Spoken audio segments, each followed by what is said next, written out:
اعوذ باللہ من الشیطان اللعین الرجیم بسم اللہ الرحمن الرحیم الحمد للہ وکفا وسلام علی عبادہ الذین اصطفیٰ. درود بھیجیے محمد و آل محمد.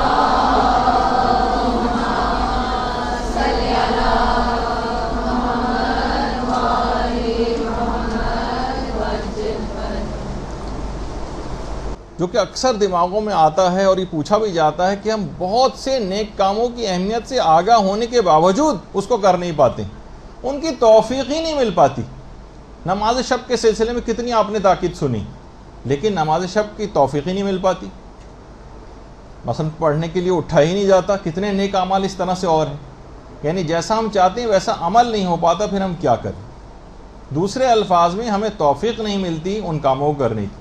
تو دیکھیے یہ بات یاد رکھ لیجئے کہ مشیت خدا اور بندے کا ارادہ جب آپس میں مل جائے تو توفیق وجود میں آتی. بندے کا ارادہ اور پروردگار کی مشیت، ان دونوں کو ملنا چاہیے. ان میں اگر کوئی ایک چیز بھی کم ہے تو توفیق نہیں ملے گی. اور ہمیشہ یہ بات یاد رکھ لیجئے کہ گناہوں پر اصرار کرنے کے نتیجے میں توفیقات سلب ہو جاتی ہیں. گناہوں پر اصرار، بار بار کرتے چلے جانا. امام خمینی نے بہت ہی اچھی بات اس سلسلے میں فرمائی. فرماتے ہیں کہ بہت ممکن ہے کہ نامحرم پر فقط ایک بری نگاہ یا زبان کی صرف ایک بار چھوٹی سی لغزش، ایک طنز، صرف ایک دفعہ کا مذاق، صرف ایک دفعہ کوئی برائی طویل عرصے تک توفیقات کو ختم کر دے. بہت ممکن ہے اس بات کا ہونا کہ فقط نامحرم پر ایک بری نگاہ، ایک بار فقط زبان کی لغزش، ایک طنز یا ایک مذاق یا کسی بھی ایک ایسا کوئی برائی کا کام، اس سے توفیقات آپ کو ملنا طویل عرصے تک کے لیے بند ہو جائے. اور خدا اور بندے کے درمیان ایک حجاب آ جاتا ہے. باقاعدہ جو شرح لکھی حدیث جنود و عقل و جہل میں امام خمینی نے باقاعدہ اس کی شرح کی اور یہ کہا ہے کہ یہ بہت عین ممکن ہے تو انسان کو تمام گناہوں سے اپنے آپ کو بچانا چاہیے. البتہ کچھ چیزیں ایسی ہیں کہ جس کے اندر توفیقات کے خزانے پوشیدہ ہیں، اور یہ بات ہمارے چوتھے امام زین العابدین علیہ الصلوۃ والسلام نے بتائی.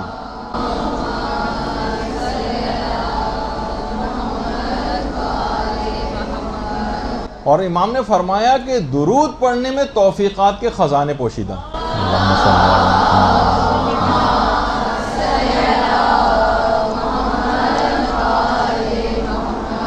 توفیقات کے خزانے. اور بہت سی روایات میں تو یہ ہے کہ گناہوں کی جڑ کٹ کے رہ جاتی ہے جتنا زیادہ انسان درود پڑھتا. اور دیکھیے توفیق کہتے ہیں ایسے اسباب پیدا ہو جائیں جس سے اطاعت خدا آپ کے لیے آسان ہو جائے، یہ بھی توفیق. اور اس سے مسلسل پھر نیک کاموں کا صدور ممکن ہو جاتا ہے. آپ کرنے جاتے ہیں لیکن کچھ ایسے گناہ حائل ہو جاتے ہیں آپ کی راہ میں کہ آپ کے لیے اطاعت خدا کرنی آسان نہیں ہوتی.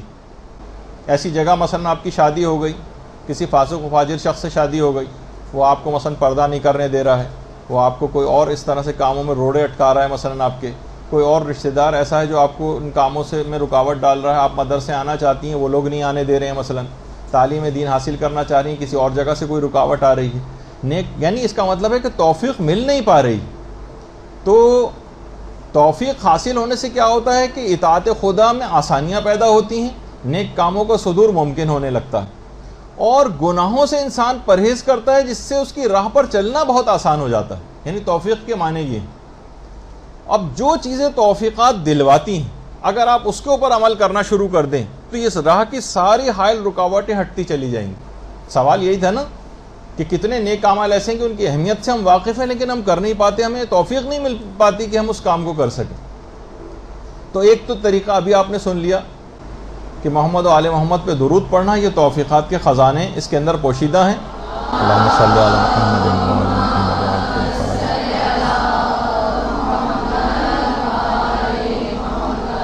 اور یہ توفیقات کو دلانے کے لیے بہترین ایک عمل.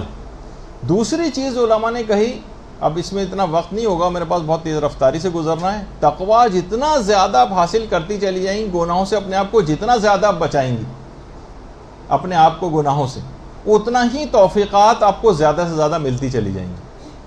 آپ عمل کر کے دیکھیے، ایک ایک کر کے گناہوں کو ٹارگٹ بنا کے کم کرتی چلی جائیں آپ کو عبادات کی توفیقات ملتی چلی جائیں گی. اس کا اتنا وقت نہیں ہے، صرف ہیڈنگ ہی چاہیں تو لکھتی جائیں گی. دوسری چیز یہ ہے کہ جتنا علم بڑھاتی چلی جائیں گی اتنا توفیقات ملنی شروع ہو جائیں گی. علم کے بڑھنے کا توفیقات کی زیادتی میں بڑا عمل دخل. جتنا علم بڑھے گا اتنی توفیقات بڑھیں گی، جتنی جہالت ہوتی جائے گی اتنی توفیقات کم ملیں گی. تیسری چیز، جتنا زیادہ آپ استغفار اور توبہ کریں گی اتنی ہی زیادہ توفیقات ملیں گی، اور جتنا استغفار اور توبہ سے غافل رہیں گی توفیقات گھٹتی چلی جائیں گی.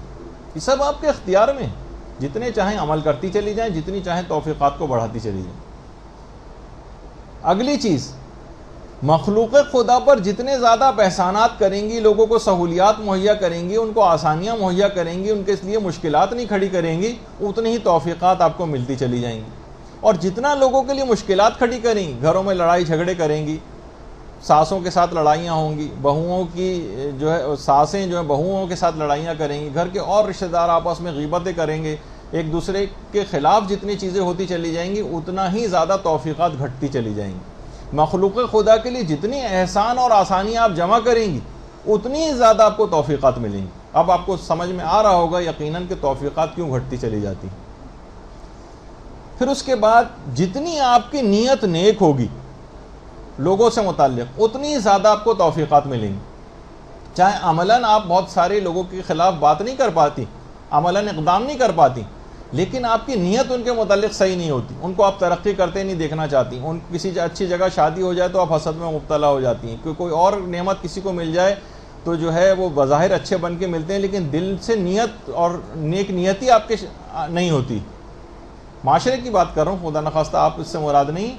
تو جتنی نیک نیتی ہوگی اتنی توفیقات ملیں گی، اور جتنا دیگر لوگوں کے لیے برائی آپ کے دل میں پائی جائے گی اتنی توفیقات گھٹتی چلی جائیں گی. اسی طرح سے اچھا اور دیندار دوست یہ توفیقات کو ملنے میں بڑا معاون ثابت ہوتا.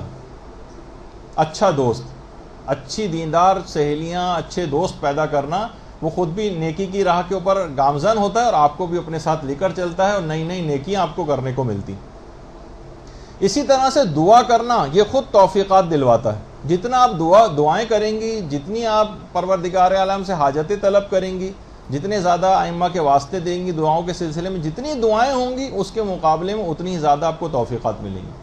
اور اسی طرح سے علماء نے فرمایا کہ جتنا آپ کا صبر مصیبتوں کے اوپر، پریشانیوں کے اوپر بڑھے گا اتنی ہی آپ کی توفیقات میں اضافہ ہوگا. اور جتنا آپ بے صبری کا مظاہرہ کریں گی، کسی نے ذرا سا آپ کو کچھ کہہ دیا آپ بڑھ کے اس کو جواب دینے لگیں، کسی نے ذرا سا آپ کے خلاف بات کہہ دی تو آپ بھی اس کے پیچھے لگ گئیں، توفیقات کم ہوتی چلی جائیں گی. ان اللہ مع الصابرین جب بھی کہا جاتا ہے اللہ صبر کرنے والوں کے ساتھ ہے. جب اللہ ساتھ ہو جائے گا تو کتنی توفیقات حاصل رہیں گی. اور اسی طرح سے نیک کاموں کی تلاش اگر آپ کرتی رہیں گی کہ رضایت خدا کس چیز میں، جیسے کہ ہم نمازوں کا سلسلہ چل رہا ہے، بہتر سے بہتر نماز کیسے پڑھیں، ثواب کس میں زیادہ ہے، ثواب کس میں زیادہ ہے. کوئی بھی عمل آپ کرنے جا رہی ہیں فوراً یہ دیکھیں کہ کون سا طریقہ ایسا ہے میں زیادہ سے زیادہ خوشنودی خدا حاصل کر سکوں. نیک کاموں کی تلاش میں رہیں. یہ نہیں کہ بس وہ 2-4 چیزیں آپ نے پکڑ رکھی ہیں بس اس کے علاوہ کسی طرف نگاہ نہیں. نئی سے نئی چیزیں، نیک کاموں کی تلاش کریں، خود بخود توفیقات آپ کے پیچھے پیچھے آئیں گی. تو بہرحال دل کو اگر مائل کیا جائے، نیکی کرنے کا ارادہ کیا جائے اور مستحکم ارادہ کر لیا جائے اور پوری قدرت و استطاعت کے ساتھ اس کو وجود میں لایا جائے تو خود بخود پھر علماء فرماتے ہیں کہ توفیق مل جائے گی. یعنی مصمم ارادہ کریں اور عمل کر ڈالیں، پھر آپ دیکھیں کہ توفیقات آپ کو کیسے ملتی. تو یہ ایک سوال اس کا بھی جواب ہو گیا کہ ہم بہت سی چیزوں کو نہیں کر پاتے ہیں لیکن اس میں ہمارا اپنا قصور ہوتا ہے، جو کہ آپ نے سارے قصور بھی سن لیے، اور اس کے برخلاف کون سے اعمال کریں تو ہمیں اس کو راہ سے ہم اپنی تمام رکاوٹیں ہٹا دیں گے اور ہمیں توفیقات کے خزانے حاصل ہونے لگیں.